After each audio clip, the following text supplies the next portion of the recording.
नमस्कार प्यारे साथियों, मैं अजीत स्वागत करता हूं आपके अपने प्यारे परिवार रोजगार विद अंकित पर। कैसे हैं आप सब लोग? आशा करता हूं बहुत अच्छे होंगे, स्वस्थ होंगे, लाजवाब होंगे। मेरे प्यारे साथियों, कल आप लोगों के ग्रुप में मैंने कमेंट्स पढ़े, बहुत प्यार आप लोगों ने दिया, उसके लिए बहुत बहुत धन्यवाद। कुछ साथी थोड़े से नाराज भी दिखे, उनका रीज़न भी मैंने पढ़ा। कुछ बच्चे कह रहे थे सर स्पीड बहुत ज़्यादा है, स्पीड कम करिए।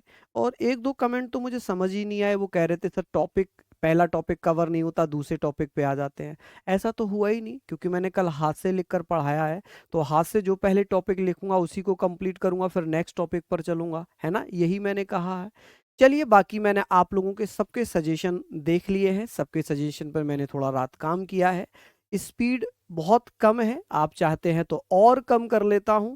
मैक्सिमम जो बच्चे हैं वो चाहते हैं हाथ से लिखकर पढ़ाऊं, तो हाथ से लिखकर पढ़ाऊंगा। टेंशन मत लीजिए। कुछ बच्चे चाह रहे थे पीडीएफ से पढ़ाओ, तो कोई बात नहीं, आप लोग बहुत अच्छे हैं। आप जब पीडीएफ से समझ सकते हैं तो हाथ से तो आपको बहुत अच्छे से समझ में आएगा ही। ठीक है, तो हम लोग स्टार्ट करते हैं वैदिक सभ्यता। और वैदिक सभ्यता की जो ये आज सेकंड क्लास है, क्लास कौन सी है? ये सेकंड क्लास होगी, क्योंकि इसकी एक क्लास हम लोगों ने पढ़ ली थी। हम लोग बात कर रहे थे वैदिक सभ्यता में निवास स्थान की। आर्यों का जो निवास स्थान था, आर्यों का निवास स्थान कहाँ पर था, तो उसके बारे में हम बात कर रहे थे कि आर्य जिस स्थान पर रहते थे वो स्थान था 7 नदियों वाला, जिसे सप्त सैंधव क्षेत्र कहा गया। क्या कहा गया? सप्त सैंधव क्षेत्र। भौगोलिक विस्तार में ही हम पढ़ेंगे आर्यों का जो निवास स्थान था, जो रेजिडेंस ऑफ आर्यंस था, वो सप्त सैंधव क्षेत्र था, 7 नदियों वाला क्षेत्र। चलिए, बहुत बढ़िया, शानदार। हम लोग बात करेंगे भैया, सात नदियों वाले क्षेत्र को सप्त सैंधव क्षेत्र कहा, जहां पर आर्यों का निवास स्थान था, रेजिडेंस था। अब वो कौन कौन सी 7 नदियां थी? वो कौन कौन सी 7 नदियां हैं जिन्हें सप्त सैंधव क्षेत्र के नाम से जाना गया? हालांकि मैं महत्वपूर्ण सारी चीजें कराने वाला हूं, तो आप लोग आ जाएं, आप लोग आ जाएं। पीडीएफ मैंने कल पूरी पीडीएफ दे दी थी, आप लोगों की अपलोड भी हो गई होगी। पूरी पीडीएफ दे दी भाई? हाँ, पीडीएफ चली गई है आपकी, अपलोड हो गई है। तो कल पूरी पीडीएफ मैंने दी है, तो आप पीडीएफ वाले बच्चे चाहे तो पीडीएफ से देख सकते हैं। हम बात करेंगे कि सर जो आर्य हैं, अवैदिक सभ्यता का पहले तो मैं बात करूंगा ज्योग्राफिकल विस्तार, भौगोलिक विस्तार की मैं यहाँ पर बात करूंगा। ठीक है, तो आज का जो पहला टॉपिक रहेगा इनका भौगोलिक विस्तार रहेगा। क्या रहेगा भैया? भौगोलिक विस्तार। ठीक है, बहुत सारे बच्चे हैं जो 12th के जस्ट बाद आए हैं, तो उनको थोड़ी सी समस्या होगी, और ये जेन्युइन है, ये तो जेन्युइन है, होनी भी चाहिए। ठीक है, क्योंकि एकदम से सारी चीजें नहीं आती हैं, तो समझने का प्रयास अगर करोगे तो यकीनन वो आपको समझ में आएगी। ज्योग्राफिकल, आप कहेंगे भैया ज्योग्राफिकल, ज्योग्राफिकल, आप क्या बोलेंगे भैया? ज्योग्राफिकल एरिया हम लोग यहाँ पर बात करेंगे। ठीक है, किसकी बात करेंगे? ज्योग्राफिकल एक्सपेंशन की हम बात करेंगे। आप कहेंगे एक्सपेंशन। ठीक है, इसको आप लोग लिख लीजिएगा। अब बात ये आती है कि हमने कल पढ़ा था कि आर्य जो थे ये मध्य एशिया से भारत आए थे, मध्य एशिया होते हुए भारत आए थे। और जब ये भारत आए, तो भारत आए तो इन्होंने भारत में आर्यों का जो भारत में निवास स्थान बना वो क्या था? तो आप कहेंगे सर इनका भौगोलिक विस्तार हम बात करेंगे, आर्यों का निवास स्थान क्या था भारत में? आर्यों का निवास स्थान क्या था? आप लोगों को जस्ट मैंने बताया अभी, आर्यों का निवास स्थान क्या था। आप कहेंगे सर आर्यों का जो निवास स्थान था भारत में वो, या मैं भारतीय उपमहाद्वीप की बात करता हूं, तो आप कहेंगे सप्त सैंधव क्षेत्र था। क्या था जी? सप्त सैंधव क्षेत्र था। ठीक है जी, तो आप कहेंगे कि रेजिडेंस ऑफ आर्यंस। ये इंपॉर्टेंट है भैया, लिख जरूर लेना। जितनी भी चीजें मैं लिखवाऊं यहां पर, रेजिडेंस, रेजिडेंस ऑफ आर्यंस। ठीक है जी, आर्यंस। तो आप कहेंगे भैया कि रेजिडेंस ऑफ आर्यंस की बात मैं कर रहा हूं, तो आप यहां पर लिखना कि भैया आर्यंस। किसी को कोई समस्या है? आर्यंस क्या था? सप्त सैंधव क्षेत्र। क्या था? सप्त सैंधव क्षेत्र, ऐसा क्षेत्र जहां पर 7 नदियों का क्षेत्र हो, सप्त सैंधव क्षेत्र। कौन सा? सप्त सैंधव क्षेत्र कहते हैं इसको, सप्त सैंधव क्षेत्र। इसको आप इंग्लिश में लिख सकते हैं, इंग्लिश में लिख सकते हैं सप्त सैंधव, सैंधव, इसको सैंध ऐसे ही लिखना, सप्त सैंधव क्षेत्र या एरिया। ठीक है जी। अब ये एरिया कैसा था? जहां पर 7 नदियां प्रवाहित होती हों, ऐसा क्षेत्र जहां पर 7 नदियां प्रवाहित होती हों, ऐसा क्षेत्र जहां पर 7 नदियां प्रभावित होती हों, जहां बहती हो, उसे सप्त सैंधव क्षेत्र कहा जाता है। जहां पर 7 नदियां बहती हों उसे सप्त सैंधव क्षेत्र कहा जाता है। ठीक है जी।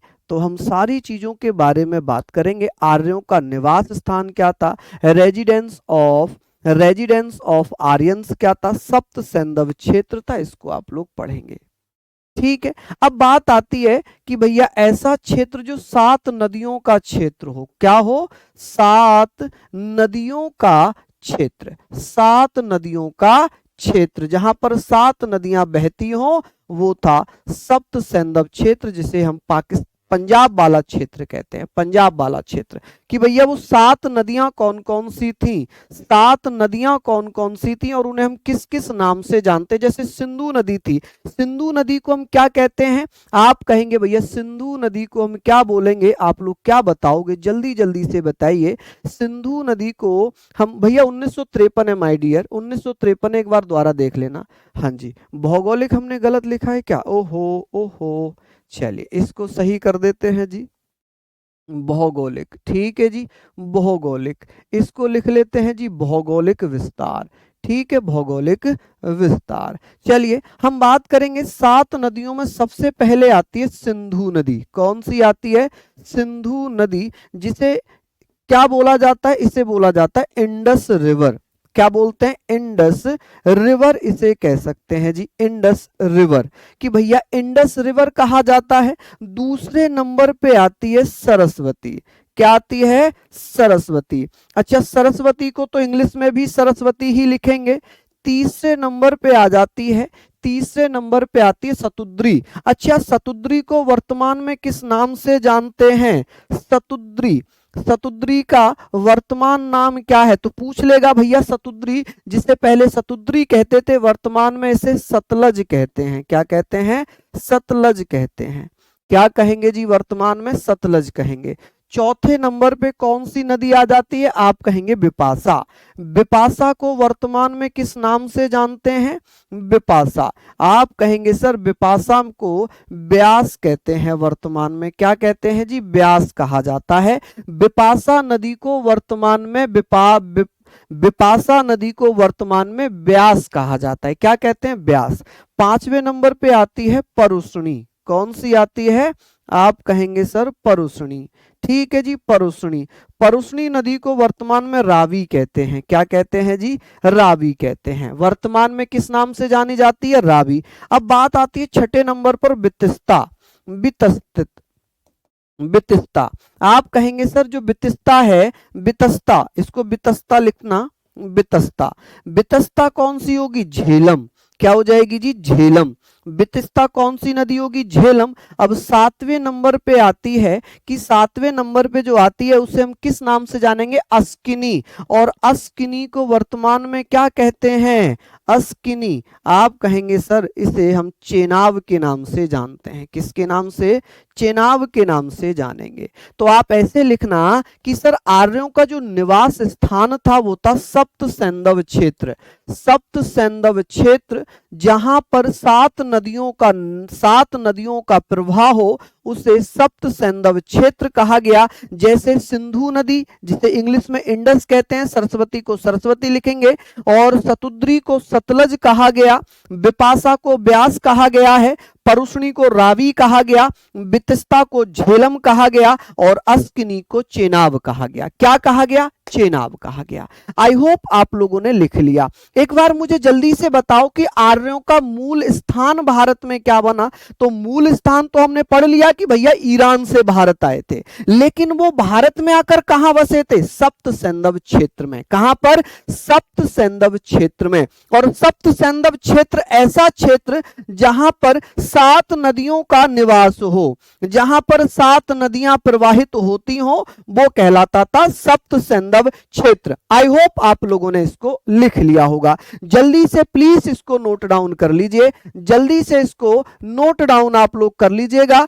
आगे हम लोग बात करेंगे, आगे हम लोग बात कर लेते हैं, यहां तक आप लोग प्लीज लिख लें। अब बात करेंगे सर ऋग्वैदिक काल में, ऋग्वैदिक काल में कुछ महत्वपूर्ण नदियों की, जिन्हें वर्तमान में हम किस और नाम से जानते हैं। जैसे घग्गर है, घग्गर को पहले द्वसदती नदी कहते थे। क्या कहते थे? द्वसदती नदी कहते थे। ठीक है, चलिए बेटा, मैं कोशिश मेरी ये है कि जैसे मैंने मंडे टू फ्राइडे पढ़ाया पूरे सप्ताह का, मैं सैटरडे में टेस्ट लिया करूंगा। अगर आप इस बात से सहमत हो तो लाइक जरूर करना या दिल बनाकर भेज देना कि मंडे टू फ्राइडे जितना भी कंटेंट मैं आपको कराऊं, और सैटरडे को मैं लगभग 50 क्वेश्चंस का एक टेस्ट ले लूं। क्या आप सहमत हैं इस बात से? क्या आप सहमत हैं इस बात से? बताइए। अगर सहमत हो तो प्लीज मुझे बताएं। ठीक है जी, चलिए अब हम लोग बात कर लेते हैं। यहां पर हमने पढ़ लिया, हम बात करेंगे भैया कि वैदिक सभ्यता में अन्य प्रमुख नदियां, वैदिक सभ्यता की प्रमुख अन्य नदियां, सभ्यता की अन्य प्रमुख नदियां, अन्य प्रमुख नदियां, रिवर्स। ठीक है जी, तो आप कहेंगे भैया मेजर रिवर्स कह लें या भैया मेन रिवर्स कह लें, कि कौन कौन सी हैं। तो यहां पर हम बात करेंगे, सबसे पहले आएगी जिसे हम बोलेंगे द्वसदती। क्या बोलेंगे जी? द्वसदती। कि सर जो द्वसदती है, द्वसदती, जिसे हम वर्तमान में क्या बोलते हैं? घग्गर बोलते हैं। क्या बोलते हैं जी? घग्गर बोलते हैं। ठीक है जी, नेक्स्ट यहां पर आप लोग लिखेंगे कि भैया ये बता दो, गोमल नदी को वर्तमान में किस नाम से जानते हैं? जो गोमल नदी है इसे हम गोमती नदी के नाम से जानते हैं। किसके नाम से? गोमती। लखनऊ में प्रवाहित होती है गोमती नदी। एक है काबुल, एक भैया तीसरे नंबर पे आ जाती है, तीसरे नंबर पे एक महत्वपूर्ण नदी है। ये प्राचीन नाम है, ये नए नाम है, कि इन्हें इस नाम से वर्तमान में जाना जाता है। ठीक है जी, चलिए आप टेस्ट के लिए सहमत हैं? चलिए बहुत बढ़िया, फिर तो अच्छी बात है, क्योंकि पूरे सप्ताह का टेस्ट हुआ जाया करेगा तो आपको दिक्कत नहीं होगी। अब एक नदी थी काबुल। कौन सी नदी है? काबुल एक जगह भी है अफगानिस्तान में, तो काबुल को कहते थे कुंभा। क्या कहा जाता था? कुबहा। कुंभा मत लिखना, कुबहा। काबुल को क्या कहा जाता था? कुबहा। अच्छा, चौथे नंबर पे एक और इंपॉर्टेंट नदी लिखवा देता हूं, जिसे हम गंडक कहते हैं ना, उसे पहले क्या कहा जाता था? तो आप कहेंगे सर ये सारी चीजों को आप लोग लिखते हुए चलिएगा। गोमल को वर्तमान में क्या बोलते हैं? गोमती बोलते हैं। ठीक है, काबुल को कुबहा कहते हैं, और भैया सदा नीरा, जिसे वर्तमान में गंडक कहते हैं। क्या कहते हैं? गंडक। आप कहेंगे भैया गंडक कौन सी रिवर थी? जल्दी से बता दीजिए। तो सदा नीरा नदी को गंडक नदी कहते थे। और एक और आ जाती है 5वें नंबर पे, जिसे कुर्मा कहा गया, कुर्रम, जिसे कुर्रम कहा गया। क्या कहा गया? कुर्रम। और कुर्रम नदी को वर्तमान में भैया क्या कहते हैं? कुरमू कहते हैं। क्या कहते हैं जी? कुरमू। आप कहेंगे भैया क्या कहा गया है? कुरमू कहा गया या कुरमू कहा गया। ये भी इंपॉर्टेंट है, कुरमू। ऐसे करके लिखना, इसको मैंने लिख तो दिया है लेकिन फिर भी अच्छे से लिख देता हूं, कुरमू। इसको लिख लेना। ठीक है, अब ये हमने पढ़ लिया, नदियों की चर्चा हो रही है, तो वैदिक संहिता कहती है कि वैदिक काल में कुल 31 नदियां थी, 31 रिवर्स थी। लेकिन ऋग्वेद में 31 नदियों की जगह 31 की जगह 25 नदियां बताई गई हैं, 25 रिवर्स बताई हैं। कितनी? 25 रिवर्स बताई हैं। और वहीं ऋग्वेद के ही नदी सूक्त में 21 नदियों का जिक्र किया गया है। किसका? 21 नदियों का जिक्र किया गया है। भैया इनके नाम लिखूंगा तो यही हो जाएगा ना। चलिए ये हमने पढ़ लिया। अब बात आती है कि भैया ये बताओ कि वैदिक संहिता में कुल कितनी नदियां बताई गई हैं, क्योंकि नदियों का ही जिक्र चल रहा है। वैदिक संहिता, वैदिक संहिता को इंग्लिश में वैदिक संहिता ही लिखते हैं। क्या लिखते हैं भैया? वैदिक संहिता ही लिखा जाता है। वैदिक संहिता, आप लिखेंगे वैदिक संहिता। ठीक है जी, संहिता, इसको आप लोग लिख लेना वैदिक संहिता। उम्मीद है आप लोग इसको अच्छे से पढ़ेंगे कि भैया वैदिक संहिता में कुल कितनी नदियां बताई गई हैं। तो आप कहेंगे 31 नदियों का जिक्र है। 31 नदियां बताई गई हैं। 31 नदियां या नदियों का वर्णन है। ठीक है, कितनी नदियों का वर्णन है? 31 नदियों का वर्णन है। मेंशन इन, आप कहेंगे 31 रिवर्स, रिवर्स मेंशन इन वैदिक संहिता। वैदिक संहिता क्या हो जाएगा जी? वैदिक संहिता। उम्मीद है आप लोग इसको लिख लीजिएगा। लेकिन लेकिन भैया अगर मैं बात करूं ऋग्वेद में, इसी से संबंधित पॉइंट बनेगा कि ऋग्वेद में कुल कितनी नदियां बताई गई हैं। ऋग्वेद में भैया 25 नदियों का जिक्र है। कितनी नदियों का जिक्र है? 25 नदियों का जिक्र है। आप कहेंगे इन ऋग्वेदा, इन ऋग्वेदा। आप क्या कहेंगे? ऋग्वेदा। तो ये सारी चीजें आप लोग यहां पर लिखना कि भैया ऋग्वेद में कितनी नदियां बताई गई हैं। ऋग्वेद में कितनी नदियां बताई गई हैं? आप कहेंगे 25 रिवर्स। 25 नदियों का जिक्र किया गया है, नदियों का वर्णन है। लिखने की जरूरत तो नहीं है, मेंशन, ठीक है, वर्णन है। लेकिन ये भी आप लोग याद रखना, ऋग्वेद के नदी सूक्त में, ऋग्वेद के नदी सूक्त में किसका वर्णन है? नदी सूक्त, जो कि एक पार्ट है ऋग्वेद का, नदी सूक्त, जिसे नदी सूक्ता ही लिखा जाएगा। रिवर सूक्ता मत लिखना, नदी सूक्ता।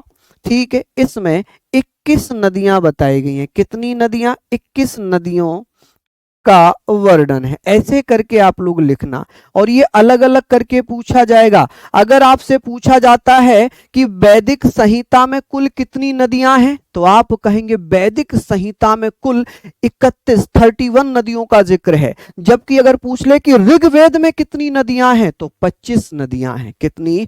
25 नदियां हैं। ठीक है जी। तो ये सारी चीजों को आप लोग भैया नोट डाउन करते हुए चलना। ये सारी चीजों को आप लोग नोट डाउन करते हुए जरूर चलिएगा, है ना। चलिए कि भैया ऋग्वेद के नदी सूक्त में कितनी नदियां हैं, तो आप कहेंगे सर 21 नदियां हैं। अब मनुस्मृति है, एक नोट लिख लो। एक नोट आप लोग लिख लो। नोट का मतलब तो इंपॉर्टेंट होता है। मनुस्मृति है, ऋषि मनु हुआ करते थे। एक मनु थे। कौन थे? एक मनु थे। मनु, जिन्होंने मनुस्मृति लिखी, और मनुस्मृति में उन्होंने कहा कि भैया जो द्वसदती नदी है, सरस्वती से द्वसदती नदी का जो क्षेत्र था, उसे ब्रह्मव्रत कहा गया। ये आपके एग्जाम में पूछा गया क्वेश्चन है। आपके एग्जाम में पूछा।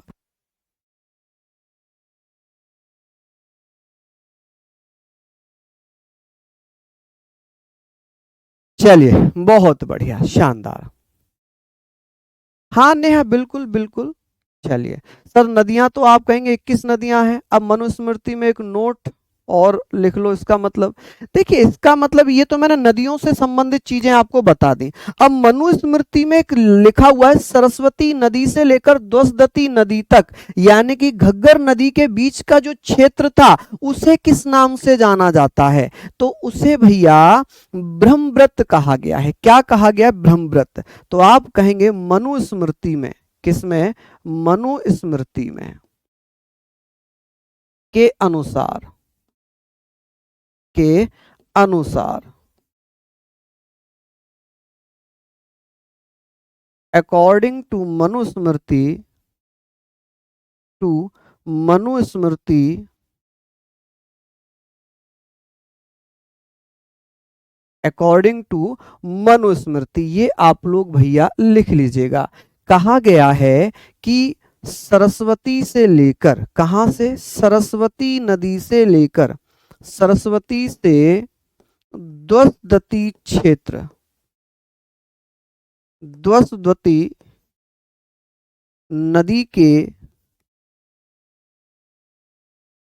बीच का क्षेत्र, बीच का क्षेत्र किस नाम से जाना गया है? तो आप कहेंगे भैया उसे किस नाम से जानते हैं? आप कहेंगे सर ब्रह्मव्रत कहा गया है। क्या कहा गया है? ब्रह्मव्रत कहा गया है। तो ये सारी चीजें लिख लीजिएगा, कहा गया है। ये आपके सीटेट 2000, सीटेट, ये आपके अभी सीटेट में पूछा गया था, सीईटी सीटेट में पूछा गया था। सीटेट में जो अभी 2024 में हुआ है, 2024 में हुआ है, और एसएससी एमटीएस में भी ये पूछा गया है। एसएससी एमटीएस में भी ये पूछा गया था कि सरस्वती से लेकर द्वसदती नदी के बीच का जो क्षेत्र है उसे ब्रह्मव्रत कहा जाता है।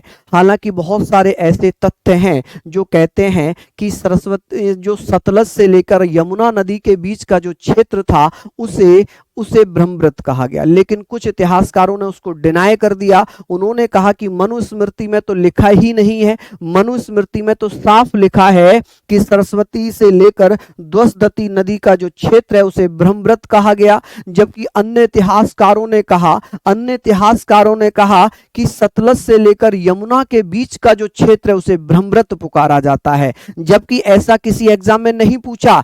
एमटीएस, एसएससी एमटीएस में पूछा गया प्रश्न है कि सरस्वती से द्वसदती के क्षेत्र को ब्रह्मव्रत कहा गया। सीटेट 2024 जनवरी वाले में पूछा गया था कि ब्रह्मव्रत जो क्षेत्र वो किस नदी से किस नदी का है। तो ये सारी चीजें आप लोग पढ़ लेना। चलिए बहुत बढ़िया। अब बताइए यहां तक स्पीड सही लग रही है? यहां तक सही लग रही है? अब जो बच्चे पहली बार पढ़ रहे होंगे उनको तो ये नहीं समझ में आएगा, नहीं समझ में आएगा, क्योंकि समझने के लिए मन लगाना पड़ता है। मन कैसे लगाते हैं? मैं कुछ, आप जब फौजी बनोगे, जब आप देश की सरहद पर जाओगे, फौजी बनोगे, और फौजी बनने के लिए वहां पर ट्रेनिंग करनी पड़ेगी, तो सब ट्रेनिंग नहीं कर पाते हैं। मन होता है भागने का, वहां से मन होता है ना भागने का कि चलो भाग जाते हैं, नहीं करते ट्रेनिंग। तो उसके ऊपर कुछ लाइन बता रहा हूं, अपने दृढ़ निश्चय को कैसे बनाएं। एक फौजी है जो देश की सरहद पर गया हुआ है। कुछ लाइन है आप लोगों के लिए कि देश की सरहद पर गोली खाकर जब टूट जाए मेरी सांस, सरहद पर गोली खाकर जब टूट जाए मेरी सांस, तो मेरे यारो पहुंचा देना मेरी बूढ़ी माँ के पास। उसे बड़ा शौक था, बूढ़ी माँ को बड़ा शौक था कि मैं घोड़ा चढ़ूं, दूल्हा बनूं। तो ऐसा ही करना, मुझे एक दूल्हा बनाना, घोड़े पर बिठाना और पूरी गांव में घुमाना, और मेरी बूढ़ी माँ से कहना कि बेटा दूल्हा बनकर आया है, दुल्हन नहीं ला पाया तो क्या हुआ, ये बारात तो लाया है। मेरे बाबूजी पुराने फौजी बड़े मनमौजी कहते थे कि बेटा तिरंगा लहराना या तिरंगे में लिपट कर आना। कह देना उनसे मैंने पीठ नहीं दिखाई, आखिरी गोली भी सीने पर खाई। मेरे बाबूजी बड़े मनमौजी कहते थे कि बेटा तिरंगा लहराना या तिरंगे में लिपट कर आना।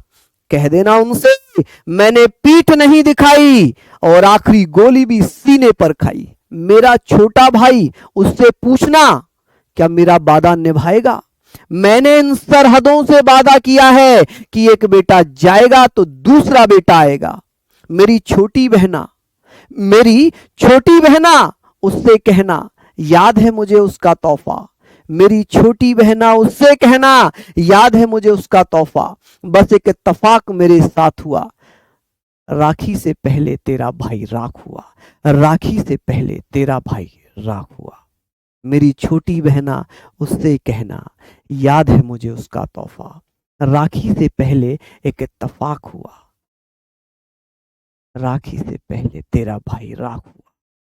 तो ये सारी चीजें हैं, मन लगाओगे तो समझ में आएगा। और प्राचीन इतिहास तो है ही ऐसा कि उसको आप समझना ही पड़ेगा।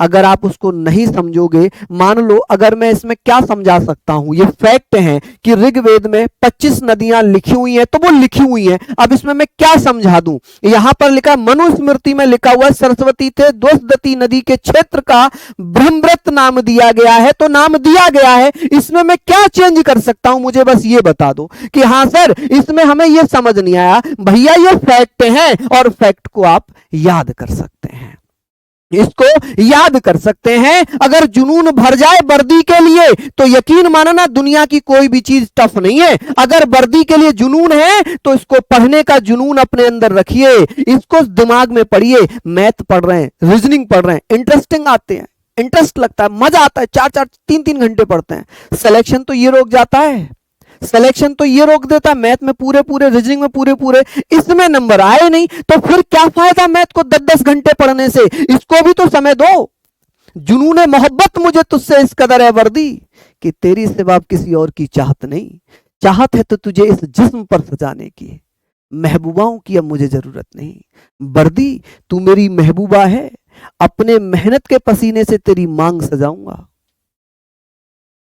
वर्दी तू मेरी महबूबा है और अपने पसीने से तेरी मांग सजाऊंगा, यकीनन एक दिन तुझे मैं अपनी दुल्हन बनाऊंगा। तो बेटा पढ़ लो, बस मेहनत कर लो और कुछ नहीं। चलिए ये हमने पढ़ लिए, अब हम बात करते हैं, यहां पर हमने पढ़ लिए कुछ इंपॉर्टेंट फैक्ट की, नदियों से संबंधित कुछ महत्वपूर्ण फैक्ट।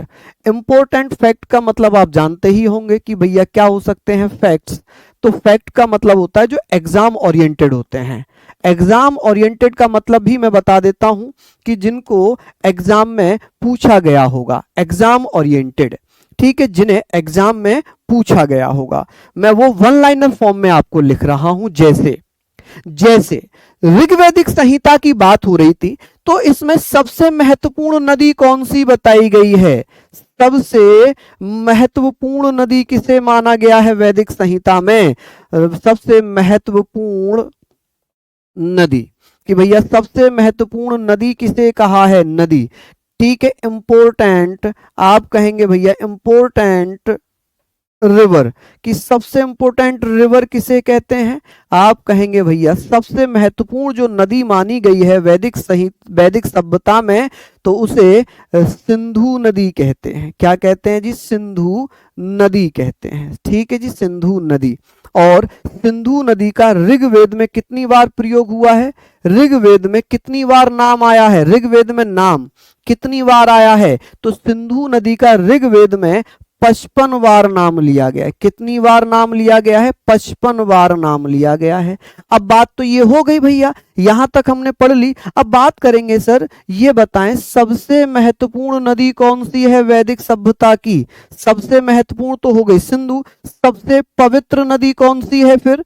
सबसे पवित्र नदी किसे माना गया है? आप कहेंगे सबसे पवित्र नदी किसे माना गया है? जल्दी जल्दी से बताओ कि भैया सबसे पवित्र नदी किसे कहते हैं? आप कहेंगे भैया जल्दी से बताओ सबसे पवित्र नदी कौन कौन बताएगा भैया?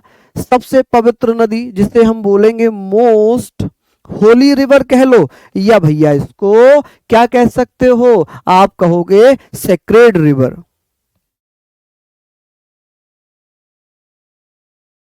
रिवर, ठीक है, कौन सी हो जाएगी लाडलो? रिवर। आप कहोगे जी सबसे पवित्र नदी जो है वो कौन सी है? आप बता दो जल्दी से।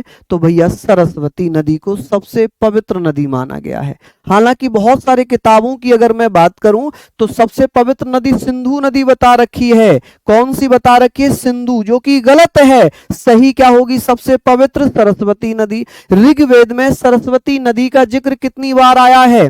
तो इस नदी का जिक्र ऋग्वेद में 50 बार आया है, 50 टाइम्स।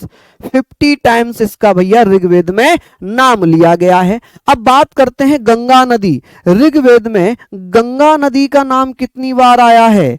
गंगा नदी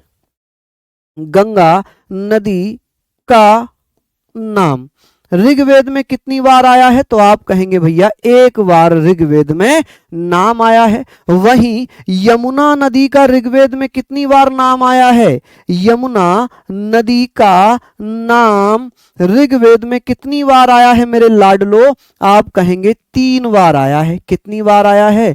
3 बार आया है। क्या ये सारी चीजें आप लोग नोट डाउन कर लेंगे? बताइए यहां पर अब किसी को कोई दिक्कत हो रही हो तो प्लीज मुझे बता दीजिए। प्लीज मुझे बताइए कि भैया यहां तक हमें समस्या हो गई, यहां तक हमें समस्या हो गई। तो ये चीजें तो पढ़ना पड़ेगा। अब बात करते हैं प्रमुख देवताओं की। ये फैक्ट में ही चल रहा है। प्रमुख देवता, प्रमुख देवता, वैदिक संहिता में प्रमुख देवता कौन कौन थे? प्रमुख देवता जैसे कि हमने पढ़ा था बोगज कोई अभिलेख, हमने पढ़ा था 1400 ईसा पूर्व का बोगज कोई अभिलेख। बोगज कोई अभिलेख में लिखा हुआ है कि भैया बोगज कोई अभिलेख में ये लिखा हुआ है, चलिए ये हमने पढ़ लिया। बोगज कोई अभिलेख कहता है कि 4 प्रमुख देवता थे वैदिक सभ्यता में या ऋग्वेद में। कौन कौन से थे? इंद्र, वरुण, मित्र और नासत्य। तो आप यहां पर लिखना प्रमुख देवता। बोगज कोई अभिलेख, बोगज कोई, बोगज कोई अभिलेख, अभिलेख।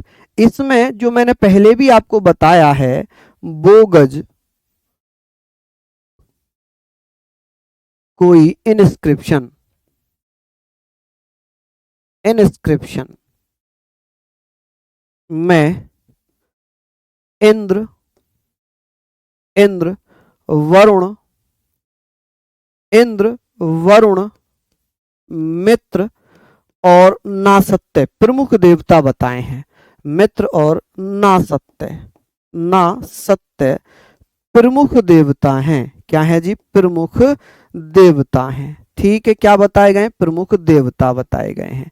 ठीक है, ये हमने लिख ला। अब ये जो कब का माना गया है, तो ये 1400 बीसी का, 1400 बीसी यानी कि ईसा पूर्व का एक रिकॉर्ड, एक अभिलेख माना है। इसमें लिखा है कि जो वैदिक सभ्यता थी उसमें प्रमुख देवता थे इंद्र, वरुण, मित्र, नासत्य, ये प्रमुख देवता हो गए। लेकिन कभी कभी ऐसे पूछा जाएगा कि बोगज कोई अभिलेख किससे संबंधित है? तो प्रमुख देवताओं से संबंधित होगा। किससे? प्रमुख देवताओं से संबंधित होगा। यहां तक आप लोग लिखेंगे। अब जैसे मैं बात करूं कि सर जो इंद्र हैं, जैसे कि इंद्र भगवान हैं, वैदिक ऋग्वेद में, ऋग्वेद में इंद्र के लिए कितने मंत्रों का उच्चारण है? इंद्र, जिन्हें पुरंदर भी कहा गया है, पुरंदर, किले तोड़ने वाला कहलाता है पुरंदर। इनके लिए कितनी सूक्तों का प्रयोग किया गया? 250 सूक्त इनके लिए प्रयोग किए गए हैं। कितने? 250 सूक्त इनके लिए प्रयोग करें। सूक्त का मतलब है मंत्र। कितने मंत्र हैं इनके लिए? कितने मंत्र हैं? ठीक है जी। अब बात होती है कि भैया ऋग्वेद में ही जो अग्नि देवता हैं, ऋग्वेद में जो अग्नि देवता हैं, अग्नि देव, अग्नि देव के लिए कुल 200 सूक्तों का प्रयोग किया गया है, 200 मंत्रों का प्रयोग किया गया है। ठीक है, आगे बात करते हैं, आगे बात कर लेते हैं। बात आती है वरुण के लिए कि भैया ऋग्वेद में वरुण के लिए कितने सूक्तों का प्रयोग किया गया है? तो 30 मंत्रों का, 30 सूक्तों का प्रयोग किया गया है। वरुण के साथ हम बात करेंगे किसकी? विष्णु भगवान की, कि भैया विष्णु भगवान के लिए कितने सूक्तों का प्रयोग किया है? विष्णु भगवान के लिए 100 सूक्तों का प्रयोग किया गया है, 100 मंत्रों का प्रयोग किया गया है। आगे बात करते हैं, यहां तक हम लोगों ने पढ़ लिया। आगे हम लोग चर्चा कर लेते हैं। आगे हम लोग बात करते हैं कि भैया ये पढ़ लिया, शिव जी की बात करते हैं। भगवान शिव, भगवान शिव का नाम कितनी बार, यानी कि 3 सूक्त का प्रयोग किया गया भगवान शिव के लिए। 3 मंत्र का प्रयोग किया गया भगवान शिव के लिए। ठीक है जी, ये चीजें हमने पढ़ ली। चलिए यहां पर हमने पढ़ लिया, चलो बहुत बढ़िया जी, शानदार, हमने ये पढ़ लिया। अब हम बात करते हैं, थोड़ा सा आगे चलते हैं। अब बात करते हैं भैया वैदिक सभ्यता की, जो ऋग्वैदिक काल है, ऋग्वैदिक सभ्यता की हम बात करेंगे। सर हिंदी नेम इंग्लिश में लिख दो, हिंदी वर्ड समझ में नहीं आते हैं, प्रॉब्लम है। ओहो, बोगज कोई को मैंने बोगज कोई लिख दिया। अब क्या मैं इंद्र को भी इंद्र लिखूं, मैं वरुण को भी वरुण लिखूं, मित्र को भी मित्र लिखूं, नासत्य को भी नासत्य लिखूं? ये तो भैया नाम है, जैसे आपका नाम है, ये मित्र दिखाना क्या नाम है, कौन से भाई कह रहे थे? हाँ ये बलजीत जी, विश्वजीत, विश्वजीत जी आपको हिंदी और इंग्लिश में विश्वजीत ही बोलते होंगे। ऐसा तो नहीं है कि आपको इंग्लिश में हिंदी में विश्वजीत बोलें और इंग्लिश में आपको वर्ल्ड विक्टर बोल दें, कोई ऐसा बोला जाता है क्या? नहीं बोला जाता। जो हिंदी में नाम लिखा है वही इंग्लिश में लिख लो। इंद्रजीत को आप इंद्र लिख लो, क्या इंद्र नहीं लिख पाओगे इंग्लिश में? इंद्र है, इसको इंद्र लिख लो भैया। वरुण है, वरुण को आप वरुण लिख लो, ठीक है। मित्र है, मित्र को आप मित्र लिख लो, ठीक है। और ना सत्य है, ना सत्य को आप क्या लिख लो जी? ना सत्य को आप क्या लिख लो? ना सत्य लिख लो। बस खत्म कहानी है, खत्म कहानी। चलिए धन्यवाद भैया। अब बात कर लेते हैं, ये हमने पढ़ लिया वैदिक सभ्यता की, जो ऋग्वैदिक काल था उसका उसका समाज कैसा था, उसकी सोसाइटी कैसी थी, उसके बारे में बात करेंगे। हमने पढ़ा था कि ऋग्वेद जो था, ऋग्वेद जो है सबसे पहला वेद है, तो इसमें हम समाज के बारे में भी पढ़ेंगे। लेकिन जब हम इंडस वैली सिविलाइजेशन पढ़ रहे थे तो हमने वहां पर क्या पढ़ा था कि भैया ये एक नगरीय सभ्यता थी और उसका समाज मात्र सत्तात्मक था। लेकिन जब वैदिक सभ्यता आ गई तो इसका समाज बदल गया, मात्र सत्तात्मक के स्थान पर पितृ सत्तात्मक हुआ, पैट्रियार्कल। क्या हो जाता है? पैट्रियार्कल। कि भैया चलो ये आप लोगों ने लिख लिया होगा। बात आते हैं ऋग्वैदिक समाज कैसा था। ऋग्वैदिक समाज, समाज हम बात करेंगे भैया ऋग्वैदिक समाज की, कि ऋग्वैदिक समाज किस प्रकार का समाज था। आप क्या कहेंगे? ऋग्वैदिक समाज कैसा था, ऋग्वैदिक सोसाइटी कैसी थी? मुझे आप लोग बताइए जल्दी से कि ऋग्वैदिक समाज जो था ये पितृसत्तात्मक समाज था। कैसा समाज था भैया? पितृसत्तात्मक, यानी कि पिता ही घर का मुखिया होता था। लेकिन सिंधु घाटी सभ्यता में, सिंधु घाटी सभ्यता में माता घर की मुखिया होती थी। इसे बोलते हैं पैट्रियार्कल। क्या बोलते हैं इसको? पैट्रियार्कल। क्या बोलेंगे जी इसको? पैट्रियार्कल। यानी कि परिवार का मुखिया कौन था? आप कहेंगे भैया परिवार का मुखिया कौन होता था? परिवार का मुखिया किसे कहते थे? तो परिवार का मुखिया कहते थे भैया किसको? परिवार का मुखिया, हेड ऑफ फैमिली किसे कहा जाता था? आप बताइएगा। Head of family. कि हेड ऑफ फैमिली भैया ऋग्वैदिक काल में किसे कहते थे? तो आप लोग बता देंगे भैया किसे कहते थे? तो वो होता था पिता। कौन होता था जी? पिता। इसीलिए इस सोसाइटी को पैट्रियार्कल सोसाइटी के नाम से जाना गया। क्या कहा गया जी? पैट्रियार्कल सोसाइटी के नाम से जाना गया। अब बात करते हैं ऋग्वैदिक समाज जो था इसमें संयुक्त परिवार प्रथा थी। संयुक्त परिवार प्रथा का मतलब क्या होता है? संयुक्त परिवार प्रथा का मतलब ऐसी प्रथा जिसमें चाचा, ताऊ, दादी, दादा, मतलब 4-5 पीढ़ी एक साथ मिलकर रहती थी, एक साथ मिलकर रहती थी, ठीक है। मित्र अलग है, नासत्य अलग हैं, दोनों अलग अलग देवता हैं, ठीक है। चलिए हम बात करते हैं कि ऋग्वैदिक समाज में परिवार संयुक्त रूप से रहता था। परिवार कैसे रहता था जी? तो आप कहेंगे भैया परिवार संयुक्त रूप से रहता था, संयुक्त रूप से रहता था, संयुक्त रूप से, यानी कि जॉइंट फैमिली में रहता था। कैसे रहता था जी? जॉइंट फैमिली में रहता था। जॉइंट फैमिली प्रथा, संयुक्त रूप से रहते थे, रहते थे, जॉइंट फैमिली में रहते थे। और संयुक्त परिवार के लिए एक शब्द प्रयोग किया गया है, एक शब्द, एक वर्ड प्रयोग किया गया है। कौन सा वर्ड है जी? वो है नृप्त। क्या शब्द है? नृप्त। कि आप कहेंगे कि नृप्त शब्द किसके लिए प्रयोग किया गया है? नृप्त। आप कहेंगे भैया नृप्त शब्द का प्रयोग किया गया है किसका? तो आप बता देना नप्त्रा, है ना, नप्त्रा। इसको नृप्त लिखा जाता है। हालांकि ये लिखा हुआ है गलत, ये लिखा हुआ है गलत, लेकिन एग्जाम में यही आया था। इसका एडजेक्ट क्या होता है? नृप्त आता है, नृप्त शब्द। ठीक है जी, इसे क्या लिखते हैं? इसे ऐसे लिखा जाता है, नृप्ता। क्या लिखते हैं इसको? नृप्ता। ये तो एक्यूरेट सही है, निरप्त शब्द का प्रयोग है, लेकिन एग्जाम में ये भी पूछ लिया है, इसलिए मैंने नप्त्र लिख दिया यहां पर। तो याद रखना कि ये भैया सही है, ये वाला सही है। शुद्ध वर्तनी क्या होगा? सही ये हो जाएगा। लेकिन एग्जाम में ये भी पूछा गया है, इसलिए मैंने दोनों ही लिख दिया, इसलिए मैंने दोनों ही लिख दिया। हाँ जी,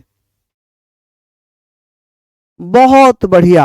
आप कहेंगे सर जो ऋग्वैदिक समाज है, वैदिक सभ्यता है, उसमें परिवार संयुक्त रूप से रहते थे, जिसमें एक शब्द का प्रयोग किया गया है और उसे क्या कहा गया है? उस परिवार को जो संयुक्त रूप से रहता था उसके लिए एक शब्द का प्रयोग किया गया जिसे नृप्त शब्द कहा गया। क्या कहा गया जी? नृप्त शब्द कहा गया। चलिए, यहां पर हमने पढ़ लिया। चलिए, बहुत बढ़िया, आगे बात करते हैं। चलिए, बहुत शानदार। अब हम लोग बात कर लेते हैं कि भैया ऋग्वेद में वर्ण व्यवस्था थी। क्या थी? वर्ण व्यवस्था। वर्ण व्यवस्था का क्या मतलब है? मैं लिखवाऊंगा सारी चीजों को, गाय को क्या कहते थे, सारी चीजों को मैं लिखवाऊंगा, कोई दिक्कत नहीं है। ऋग्वेद में वर्ण व्यवस्था का जिक्र किया गया, मतलब कौन कौन ब्राह्मण, पहले ब्राह्मण, फिर क्षत्रिय, फिर वैश्य, फिर शूद्र, चार भागों में बांट दिया था। चलिए, अब ऋग्वैदिक समाज में जो शादी नहीं करती थी उसे क्या कहते थे? पुत्री को क्या कहा जाता था? ऋग्वैदिक समाज में पुत्री यानी कि डॉटर, डॉटर को भैया दुहिता कहा जाता था। क्या कहते थे? दुहिता। क्या कहा गया है भैया? तो आप कहेंगे भैया दुहिता कहा गया है। क्या कहा गया है जी? तो आप बता देना, दुहिता कहा गया है, दुहिता कहा कहा गया। ठीक है जी, तो आप कहेंगे ऋग्वैदिक समाज में पुत्री को, बेटी को दुहिता कहते थे। और ऋग्वैदिक समाज की ही मैं जब चर्चा कर रहा हूं तो यहां पर मैं बताना चाहूंगा कि जो लड़की आजीवन शादी नहीं करती थी उसे क्या कहते थे? उसे वहतू कहते थे। क्या कहते थे? आप कहेंगे सर कन्या को दिया जाने वाला उपहार होता था बहतू। ठीक है, बहतू किसके लिए प्रयोग था? कन्या को दिया जाने वाला उपहार, दिया जाने वाला उपहार मतलब दहेज की तो बात नहीं हुई है, लेकिन हाँ, कन्या को कुछ ना कुछ गिफ्ट जरूर दिए जाते थे, तो उसे कहा गया उपहार। क्या कहा गया? तो gift given to a girl. आप कहेंगे gift gift given to a girl, कि भैया लड़कियों को जो उपहार दिया जाता था उस उपहार को किस नाम से जाना गया? वहतू के नाम से जाना गया। पुत्री को किस नाम से जाना गया? तो दुहिता के नाम से जाना गया। किसके नाम से जाना गया? दुहिता के नाम से जाना गया। किसके नाम से जाना गया? दुहिता के नाम से जाना गया। अब बात ये आ जाती है, इसमें और भी कुछ शब्द मैं अभी आपको लिखवाऊंगा, जैसे अघन्या। जैसे कि अघन्या शब्द आएगा, क्या आएगा जी? अघन्या। कि भैया अघन्या शब्द किसके लिए प्रयोग किया गया है? अघन्या शब्द किसके लिए प्रयोग किया गया है? मतलब जो सबसे पवित्र होता था, जो सबसे पवित्र होता था उसे अघन्या कहा जाता था। अघन्या का मतलब है कि वध ना किए जाने योग्य पशु, वध या मारे ना जाने योग्य पशु, वध यानी कि मारे, या इसको ऐसे लिख लो, वध ना या हत्या ना किए जाने योग्य पशु, किए जाने योग्य पशु, योग्य पशु, एनिमल। आप कह सकते हैं सर उसे हम क्या कहते थे, उसे अगन्या कहा जाता था। क्या कहा जाता था, अगन्या। तो भैया किसको कहते थे, गाय को। किसको, गाय को, काओ, COW, काओ। ठीक है, मतलब जिसकी हत्या ना की जाए, जिसका मर्डर ना किया जाए, तो वो हो जाती थी भैया गाय, अगन्या। अब होता था एक आजीवन कुंवारी रहने वाली, शादी ना करने वाली महिला को क्या कहते थे। जो महिला शादी नहीं करती थी उसे क्या कहते थे, उसे अमाजू कहा जाता था। ठीक है, प्लीज यहां तक आप लोग लिख लें। आगे हम बात करेंगे, आगे हम लोग बात करेंगे इन सारी चीजों को कि गाय के लिए एक शब्द का प्रयोग किया गया है, क्योंकि गाय सबसे पवित्र पशु मानी गई है। ये सबसे पवित्र पशु मानी गई है गाय, इसकी पूजा की जाती थी, इसलिए इसे एक शब्द दे दिया अघन्या, जिसका वध ना किया जाए। दुहिता का मतलब होता है बेटी, पुत्री, डॉटर। ठीक है जी, बिल्कुल। अब आगे बात हो जाएगी, यहां तक हमने पढ़ा। अब एक शब्द आता है जी अमाजू, कि ऋग्वेद में जो अमाजू शब्द है, अमाजू, अमाजू शब्द किसके लिए प्रयोग हुआ है, अमाजू किसके लिए शब्द प्रयोग किया गया है, अमाजू। आप कहेंगे जी अमाजू, अमाजू शब्द किसके लिए प्रयोग किया गया, ऐसी महिला जो जीवन भर शादी ना करे, girl who remain unmarried for life, girl who remains unmarried for life, आजीवन अविवाहित रहने वाली महिला, आजीवन अविवाहित रहने वाली, अविवाहित, अविवाहित रहने वाली महिला, वाली महिला, महिला। ठीक है, आप कह सकते हैं सर ऐसी महिला, ऐसी महिला जो जीवन भर, girl who remains unmarried, unmarried के जीवन भर शादी ना करे, उसे हम क्या कहते थे, उसे हम कहते थे अनमैरिड फॉर लाइफ। जीवन भर जो शादी नहीं करती थी उसे अमाजू कहा जाता था। क्या कहा जाता था जी, अमाजू कहा जाता था। अब एक प्रथा और प्रचलित थी जिसे नियोग प्रथा कहते थे। क्या कहते थे, नियोग प्रथा। आप कहेंगे भैया नियोग प्रथा, नियोग को नियोग प्रथा ही लिखना, नियोग प्रथा, इसको प्रथा ही लिखना, सिस्टम मत लिखना, प्रथा। कि सर ये कैसी प्रथा थी, देखिए आज की डेट में इस प्रथा को बड़ा गलत माना जाएगा, आज की डेट में इस प्रथा को बड़ा गलत माना जाएगा, लेकिन होता क्या था उस समय, क्या होता था उस समय, क्या होता था, जैसे किसी महिला का पति मर जाए, यदि किसी महिला का पति मर जाए और उस महिला को कोई संतान ना हो, तो वह महिला अपने देवर के साथ by the intimation she got a son, यानी कि जिस महिला का पति मर चुका है और उस महिला को कोई पुत्र है ही नहीं, तो वह महिला अपने वंश को चलाने के लिए अपने देवर के साथ सहचर्य करके पुत्र प्राप्त कर सकती थी। इसे वैदिक सभ्यता में नियोग प्रथा कहा जाता था। और आज की डेट में यदि ऐसा हो जाए तो उस महिला को समाज से बेदखल कर दिया जाएगा, जब तक कि उस महिला का विवाह उसके देवर से ना कर दिया जाए। यह प्रथा वर्तमान समय में कुप्रथा के नाम से जानी जाएगी। समझ रहे हैं आप लोग मेरी बात। मैंने कहा कि नियोग प्रथा में क्या है, पुत्र प्राप्ति के लिए किया जाता था। ये किसके लिए, पुत्र प्राप्ति, पुत्र प्राप्ति। आप कहेंगे सर पुत्र प्राप्ति के लिए किया जाता था, किसके लिए, पुत्र प्राप्ति के लिए ये प्रथा थी। ठीक है, पुत्र प्राप्ति के लिए, ठीक है भैया, आप कह सकते हैं पुत्र प्राप्ति के लिए, टू गेट अ सन, आप ऐसे लिख सकते हैं, टू गॉट अ सन, अ सन। जिस महिला का पति मर गया हो, उस महिला का कोई पुत्र ना हो, तो वह महिला अपने देवर के साथ सहचर्य करके एक पुत्र प्राप्त कर सकती है और अपने वंश को आगे बढ़ा सकती है। इसे वैदिक समाज में, वैदिक सभ्यता में नियोग प्रथा कहा गया। क्या कहा गया जी? नियोग प्रथा कहा गया। क्लियर हो गई चीजें?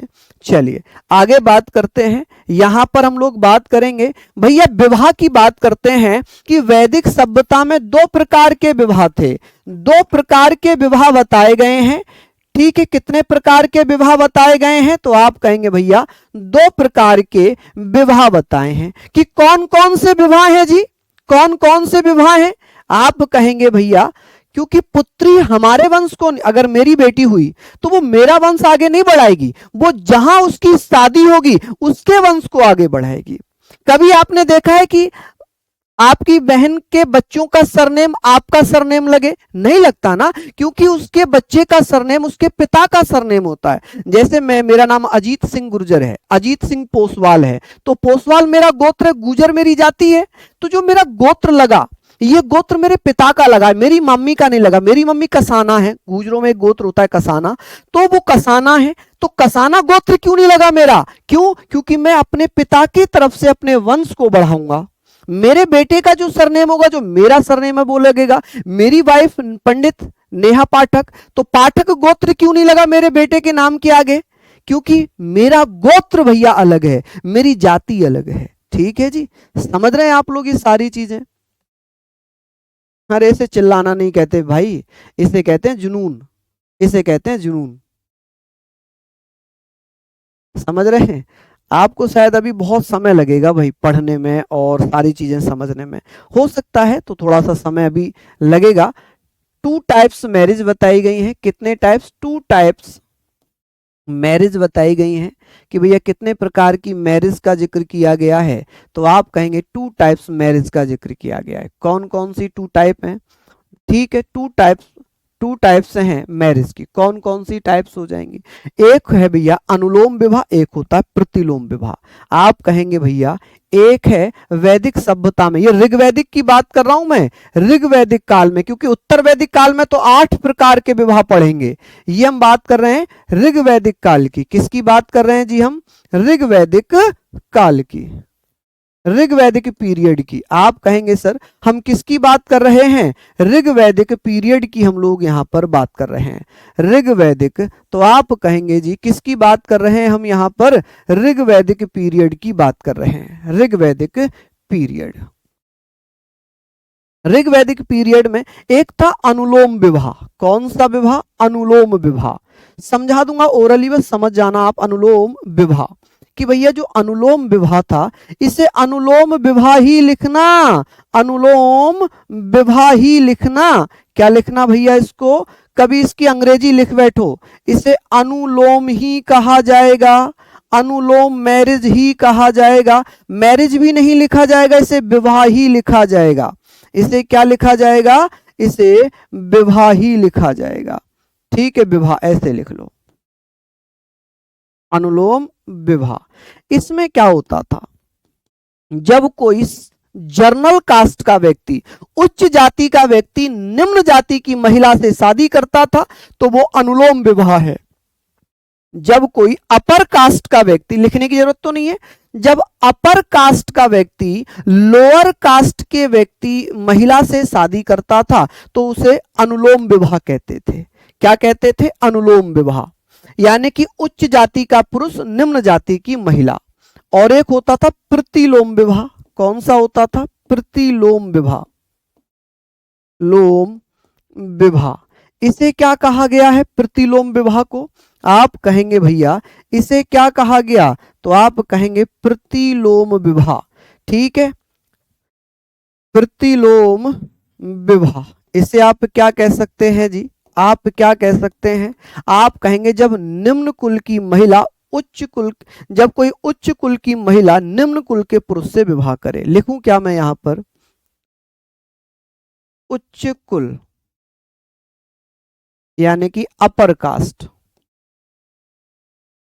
अपर कास्ट का पुरुष, पुरुष मैन कहते हैं ना पुरुष को, तो पुरुष निम्न, निम्न कुल, निम्न कुल, लोअर, लोअर कास्ट की महिला से विवाह करे, महिला यानी कि फीमेल से विवाह करे तो वो हो जाता था अनुलोम विवाह। यहां पर क्या होता था, जो उच्च कुल की महिला है, उच्च कुल की महिला, ठीक है जी, female of upper caste, upper caste, निम्न कुल का पुरुष हो, निम्न कुल का पुरुष, जिसे हम क्या बोलेंगे भैया, lower caste, man of lower caste, lower caste. अगर इनमें शादी होती है तो इसे बोलते थे प्रतिलोम विवाह और इसे बोलते थे अनुलोम विवाह। ठीक है जी, यहां तक हमने पढ़ लिया। अभी इसमें बचा हुआ है थोड़ा सा, इसको हम कल कंटिन्यू करेंगे। कल हम पढ़ेंगे उत्तर वैदिक काल, कल हम पढ़ेंगे भैया उत्तर वैदिक काल। गंधर्व विवाह हम उत्तर वैदिक काल में पढ़ेंगे। 8 प्रकार के विवाह, 8 प्रकार के विवाह हम पढ़ेंगे। किसमें, तो आप कहेंगे सर 8 प्रकार के विवाह उत्तर वैदिक काल में पढ़ेंगे। अब बात आती है कि भैया आपको आपको समझने में दिक्कत आ रही है, आएंगी 2-4 दिन आएंगी। आप हो सकता है मुझे समझने में समय लो 2-4 दिन कि भाई ये तो नया फेस है, नया चेहरा है, तो आपको हो सकता है मेरा चेहरा ना पसंद आ रहा हो, है ना, यही बात हो सकती है। हालांकि तो मैं बस यही कहूंगा कि अगर आप सच में वर्दी पाना चाहते हैं, जुनून है आप में वर्दी पाने का, तो दुनिया की कोई भी ताकत आपकी उस चाहत को अधूरा नहीं रहने देगी। कोई जोर लगा ले कि भाई इसको रोक लें, इसे वर्दी ना मिले, तो वर्दी मिलेगी, क्योंकि आपने ठान रखा है, आपने ठान रखा है कि अपने माँ बाप का नाम रोशन करना है, तो आप लोग जरूर पढ़ेंगे। ठीक है, तो मैं फिर से वही कहूंगा कि जुनून मोहब्बत मुझे तुझसे इस कदर हो गई है वर्दी, कि तेरे सिवा अब किसी और की चाहत नहीं। सपने में तू रोज आती है वर्दी, नींद अब मुझे आती नहीं। तो वर्दी आप लोगों की है, यकीनन आपको मिलेगी। तो सभी को धन्यवाद, नमस्कार, जय हिंद, जय भारत।